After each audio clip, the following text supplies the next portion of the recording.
thinking, oh, come on, Grover Norquist, who even knows who he is? But he actually is a very dangerous man and a big player behind the scenes. I wouldn't have believed this myself if I hadn't had the, providential experience, I guess, Glenn, of actually being co-located, our Center for Security Policy, with his organization, Americans for Tax Reform, for 7 biblically long years.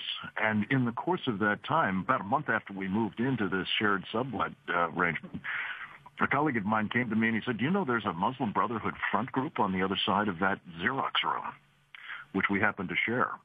And so, yes, this anti-tax activist, a man who's prominent in certain conservative circles, particularly for his role in trying to keep taxes low and a pledge to, not raise taxes and so on, has had a sideline that he started, I discovered, back in 1998, when he began taking money and staff and otherwise associating with a top Muslim Brotherhood operative at the time by the name of Abdurrahman al-Amoudi. Al-Amoudi subsequently was imprisoned for 23 years in connection with terrorism charges and was also identified by the federal government as an al-Qaeda financier. This is the man who put Grover Norquist in the business of running an Islamist influence operation called the Islamic Free Market Institute. And I believe, and what's so worrying to me about the possibility that he might be reelected to the board, it's bad enough that he was on it in the first place, but reelected to the board of the National Rifle Association, is that I think these influence operations on behalf of enemies of this country are continuing. We've done a dossier on this, which people can check out at securefreedom.org. It's called Agent of Influence, Grover Norquist and the Assault on the Right.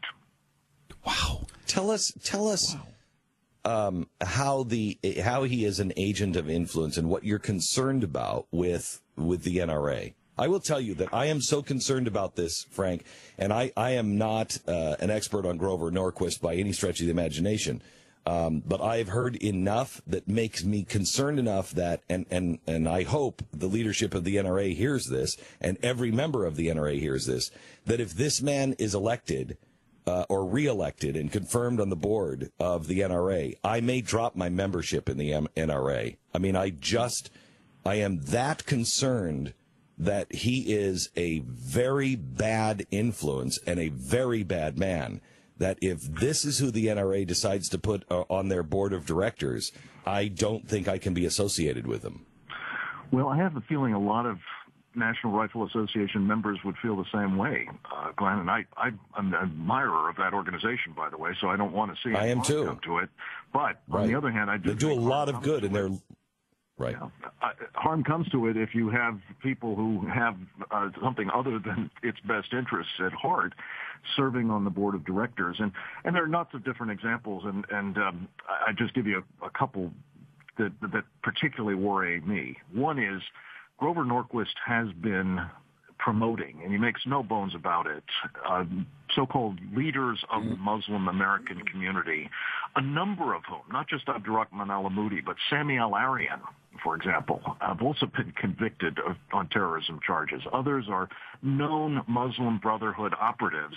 He helped engineer their influence on George W. Bush at a critical time, within hours of 9/11, by the way, and subsequently, that I believe contributed materially to the problem we talked about on the show yesterday, a lack of clarity about the nature of the enemy. We're being subjected, thanks in part to Grover Norquist and his Muslim Brotherhood and other Islamist friends, to an influence operation, an information dominance that has kept us largely witless about the nature of the enemy, and that's made it vastly more difficult to defeat them. Explain an influence operation. Well, an influence operation is one of the oldest pieces of tradecraft in espionage and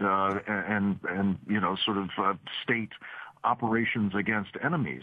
You see what you can do to get inside their heads, to get inside their government, to get inside their civil society institutions, and undermine them from within. This is, by the way, the explicit mission of the Muslim Brotherhood. We know this from a secret memorandum, a plan that they actually put together Back in 1991, it was introduced into evidence down in Richardson, Texas in 2008 by the federal government. It says their mission in America, the Muslim Brotherhoods, is to destroy Western civilization from within by their hands, meaning ours, the infidels, and the hands of the believers, so that God's religion is made victorious over all other religions. And then it proceeds to lay out how the brothers are working to undermine from within the church, the media, academia, our financial sector, our government, and so on. And what I really am concerned about is the extent to which Grover Norquist has been an enabler of this,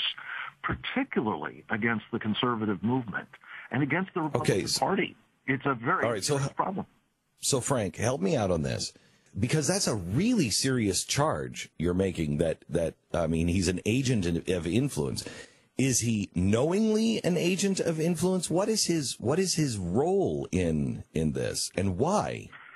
Unquestionably, he is a knowing agent of influence. I've called him out on it for the better part of 15 years now. So it's not. So you wait. Hang on just a second. I want to make this clear. You say he knows he is working with the Muslim Brotherhood as an agent of influence against the purposes of the United States of America and the Western world. Yeah, no, of course he denies this.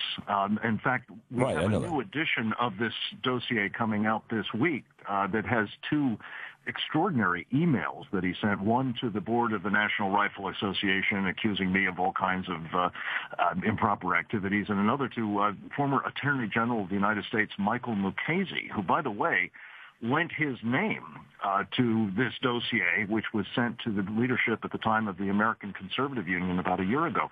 And what these documents, and don't take my word for it. This is a 87-fact, 55-footnote document, all of which, with the exception of one item that I happen personally and uniquely to see myself on 9/11, but all the rest of it is drawn from official sources, corporate filings, testimony in trials, reports from the Wall Street Journal and the New Republic, and on and on. And what you cannot help but take away from a clear, objective reading of this dossier, Glenn, is Grover Norquist has, in fact, been serving as an agent of influence since 1998 for Muslim Brotherhood operatives and organizations, and, oh, by the way, for the Iranian government as well, running interference for them in a manner that is deeply, I believe, injurious to our interests. So these are documented facts. He does deny them. He will accuse me of being a racist and bigot and Islamophobe and so on, but it doesn't alter the facts. And the board of the National Rifle Association, and I believe the membership of the National Rifle Association, needs to know what these facts are. And if they do, I can't imagine that they want that guy anywhere near a leadership position in that organization. Frank, this is so hard for, I think, a lot of people, Republicans especially, to get their head around, because they can't understand why. He's not Muslim, right? Where does this come from? Why would he do this? I'm always asked that question, and I always demur, because I don't know. And frankly, I don't care. I'm not interested in his motivations. I am interested in his conduct. And his conduct, by the way, at the office, not his personal life or anything else in his life, though he constantly injects that as well. This is about what he has done. I've documented it, as have others.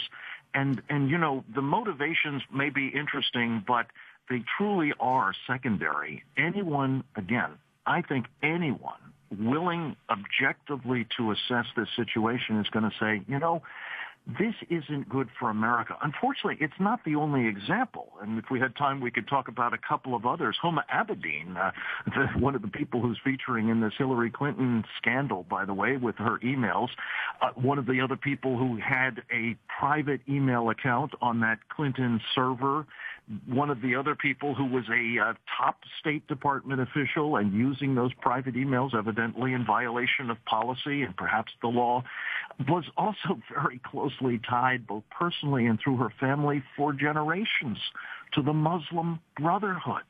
That's kind of a problem. Then there's Andre Carson, a member of Congress from Indiana, that Nancy Pelosi just put on the House Intelligence Committee, who also has, as a dossier available at securefreedom.org has pointed out, extensive ties to the Muslim Brotherhood.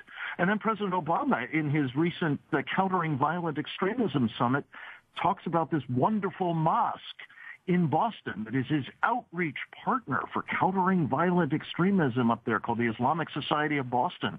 It was founded by this same guy who put Grover Norquist in the Muslim Brotherhood way, Abdurrahman al-Aboudi. It's got 12 different jihadists that we know of that came out of it or have been associated with it, including, by the way, the two Tsarnaev boys. So this is not unique to Grover. We have a huge problem with the Muslim Brotherhood and its influence operations in America. It's just that This is particularly concerning because this guy is inside the wire of the conservative movement, of the Republican Party, of the National Rifle Association, and I believe it must be brought to an end. Okay, you can find this information at the Center for Security Policy.org. Is that the right address? Yeah, it's easier to remember, securefreedom.org, but they'll both get you there.